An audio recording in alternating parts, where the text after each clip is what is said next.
अस्सलाम वालेकुम my YouTube family and welcome back to my channel. क्या हाल चाल है आप सबका? उम्मीद है कि सब ठीक होंगे। और अगर अभी तक आपने ABA फैमिली ऑफिशियल का चैनल विज़िट नहीं किया तो ज़रूर कीजिए, क्योंकि उन्होंने एक और गिव अवे अनाउंस किया है। तो आप ज़रूर उनकी वीडियो पे जाइएगा। नवंबर फर्स्ट वीक में वो लोग नया गिव अवे करेंगे, तो आप ज़रूर पार्टिसिपेट कीजिएगा। और मैं उनको थैंक यू कहूँगी, स्पेशल थैंक दिल से, क्योंकि उन्होंने जैसे कहा वैसे किया। मेरी प्रीवियस वीडियो पे जहाँ मैंने उनके चैनल को मेंशन किया था 1000 से अबव व्यूज़ मिले। Thank you so much ABA family official.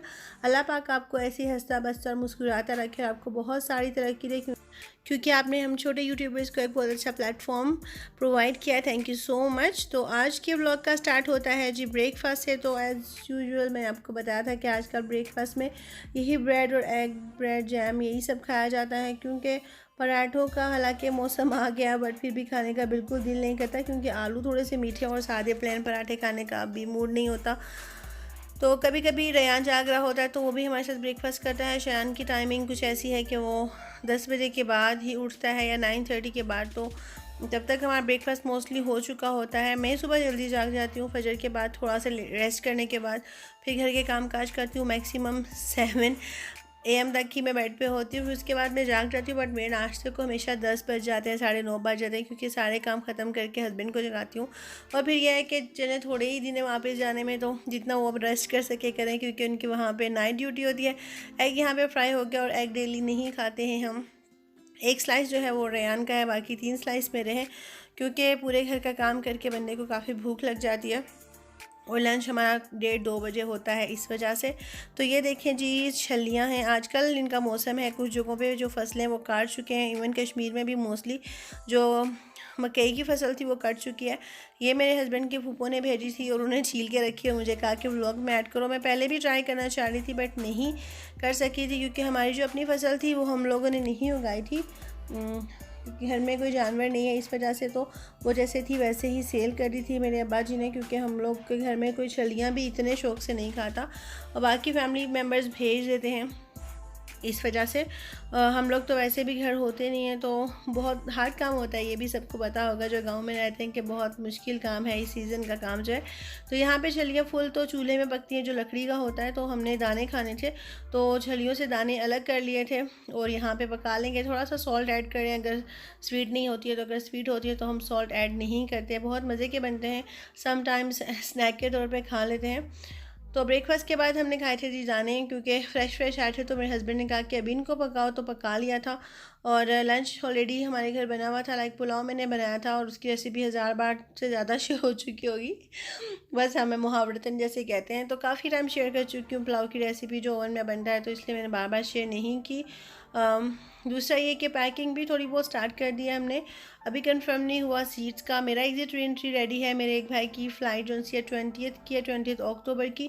बच्चों का जो है एग्जिट एंट्री, उसमें थोड़ा इशू आ रहा है, क्योंकि जो बच्चे हैं मेरे हस्बैंड के काम पे, तो वो उनके स्पॉन्सर हैं, तो वो खुद कर सकते हैं। बट यहाँ से हम अब जो है उसको एक्सेस नहीं कर पा रहे, तो उसमें थोड़ा सा रुकावट है। तो हम सब ने साथ ही जाना था इंशाल्लाह, तो इसलिए मेरा भी अभी डिले हो चुका है। तो देखिए अब कब तक बच्चों का एग्जिट एंट्री लगता है। यहाँ पे बच्चों के स्नैक कह लें, लंच कह लें, वो बन रहा है। बच्चे नाश्ते में कभी ब्रेड खा लेते हैं, कभी कोको पॉप्स खा लेते हैं, या सिर्फ जूस पीते हैं, या कोई फ्रूट खाते हैं। बच्चों को खिलाना आजकल बहुत मुश्किल है, दोनों की तबीयत थोड़ी ख़राब है, कभी फ्लू और कभी बुखार। तो ये उनको मैं थोड़ा सा प्रेजेंट करके देती हूँ, अच्छी सी प्लेट्स में रख के देती हूँ। और ये प्लेट्स मैं सऊदी अरब से ही लाई हुई हूँ। ये है कि टूटती नहीं है, थोड़ी सी अट्रैक्ट करती है बच्चों को, बच्चे खुशी खुशी खा लेते हैं। तो फ्रेंच फ्राइज़ रयान तो शौक़ से खाता है, बट शयान बहुत रेडली खाता है। बट मैं ट्राई करती हूँ कि वंस अ वीक वो खा ही ले। यहाँ पे हमारा पुलाव है, राइस और चिकन पुलाव है। और ये वही है जो मैं ओवन में चिकन रख के बनाती हूँ, पहले से बना हुआ था, जस्ट इसे गर्म किया है। साथ में कोक तो होती ही है। बस फ्लू की वजह से भूख नहीं लगती, किसी चीज़ का टेस्ट नहीं आता, तो ऑनियन में रख लेती हूँ, क्योंकि वो थोड़े से तेज़ होते हैं, तो उससे थोड़ा सा टेस्ट बड्स जो आपके हैं ना, थोड़े से लाइन पे आ जाते हैं। तो कैरेट्स का सीज़न है, तो कैरेट भी काट दी थी, बट इतनी स्वीट नहीं थी। खैर गुजारा हो गया था, एज अ सैलेड जो घर में था उसी का बना लिया था। और आजकल ज़्यादा ग्रॉसरी भी नहीं हो रही है, तबीयत ख़राब होने की वजह से ना अजीब थकन सी है, और शायद वेदर इफेक्ट से हैं। अभी आप खुद सोचें कि हम पैकिंग में बिज़ी हो जाएंगे, फिर वहाँ पे भी जाके बहुत हेक्टिक होने वाला है, फिर ऑफिस रूटीन स्टार्ट हो जाएगी। बच्चे अब ऐसे हैं कि नज़र से ओझल नहीं होने देते, तो काफ़ी टफ टाइम होने वाला है। खैर हम जो भी होगा मैं आपसे शेयर करती जाऊँगी। तो हस्बैंड गए थे जी बाज़ार, तो मैंने उन्हें कहा कि ले आएँ जलेबियाँ, और ज़्यादा जलेबियाँ भी नहीं खाई जाती हैं, तो थोड़ी सी मैंने मंगवाई थी, बट फिर भी वो हाफ़ केजी ले आए थे। तो मैंने कहा चले हमारे पास जो फ्रेश मिल्क आता है ना भैंस का, तो दूध जलेबी खा लेते हैं, ताकि फ़्लू है तो थोड़ा अच्छा लगेगा। वैसे सर्दियों का आप सुनाइएगा कि आपके यहाँ कैसी सर्दी है। डे में यहाँ पे टेम्परेचर आजकल 30-31 होता है, नाइट का टेम्परेचर जो सा है 18-17 इस तरह का होता है। तो यहाँ पे हमारी दूध जलेबी तैयार है। आप मुझे बताइएगा कि किसको दूध जलेबी पसंद है। हमने कहा 7 मंथ्स हो गए तो चलें दूध जलेबी भी ट्राई कर ही लेते हैं। फिर वहाँ पे है जलेबियाँ वगैरह मिल जाती हैं, बट इतनी कॉमन नहीं है, आपको पाकिस्तानी बाज़ारों में जाना पड़ता है, और जहाँ पे हमारा घर है वहाँ पे तो खैर ये चीज़ें बिल्कुल भी नहीं मिलती हैं। और आपको पता है कि सऊदी अरब में ये स्वीट डिशेज़ जैसी हैं, मिठाइयाँ हो गई, ये लड्डू गुलाब जामुन, ये सब कॉमन नहीं है, तो वहाँ की अपनी स्वीट्स होती हैं। और ये बच्चों का डिनर है जी। बच्चों ने कहा था पिज़्ज़ा खाना है, तो डिनर में मार्गरीटा बना लिया था मैंने उनके लिए। थोड़ी सी पिज़्ज़ा सॉस थी, उसमें केचप मिक्स कर लिया था। बच्चे कुछ भी स्पाइसी नहीं खाते। चीज़ थी बस सिंपल सी, आपने डो बनानी होती है, उसके ऊपर आप पिज़्ज़ा सॉस लगा लें, और ऊपर मैं स्प्रिंकल कर देती हूँ चीज़ को। ना तो वेजिस खाते हैं ना चिकन खाते हैं, बट यह है कि बच्चे खुशी खुशी खा लेते हैं, एक एक दो दो स्लाइस, तो मुझे टेंशन नहीं होती है। और मेरा ये होता है कि बच्चों ने खा लिया तो समझे सब ने खा लिया, अदरवाइज़ बच्चों की बहुत टेंशन रहती है। तो एक पिज़्ज़ा बन चुका था, एक बना के रखा था, क्योंकि डेली बेसिस पे आप क्या बनाएंगे, तो मैं बना के रख देती हूँ ताकि 2 दिन के लिए उनके लिए काफ़ी हो। शाम को बना लिया था। उसके बाद ये जी डिनर, मैंने चिकन और भिंडी बनानी थी। भिंडी जो मैंने आपको लास्ट टाइम दिखाई थी, ये वही भिंडी है अपने घर की। तो देखें कैसे ग्रीन ग्रीन फ्रेश फ्रेश और बहुत नरम नरम सी थी। मुझे ये था कि अगर मैं इसे एज़ इट इज़ डाल दूँगी ना चिकन में, तो ये पूरी टूट जाएगी, बिखर जाएगी।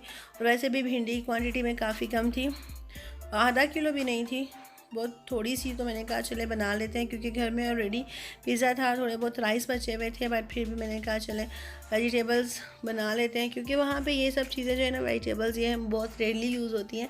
एक तो काफ़ी कॉस्टली पड़ती हैं, भिंडी कभी कभी 12 से 15 रियाल किलो पे चल जाती है, जो पाकिस्तान के 500-600 रुपये बनते हैं।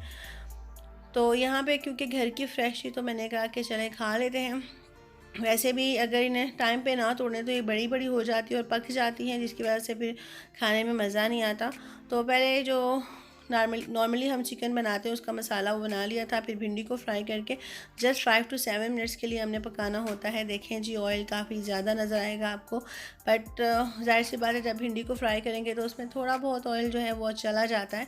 तो मैं साइड से अलग कर लेती होती हूँ, क्योंकि मुझे ऑयल इतना ज़्यादा खाना बिल्कुल भी पसंद नहीं है। तो ये हमारी डिलीशियस सी भिंडी रेडी हो चुकी है। फुल रेसिपी नहीं डाली है मैंने इसकी, सबको बनानी आती है और बहुत अच्छी बनानी आती है वेजिटेबल्स।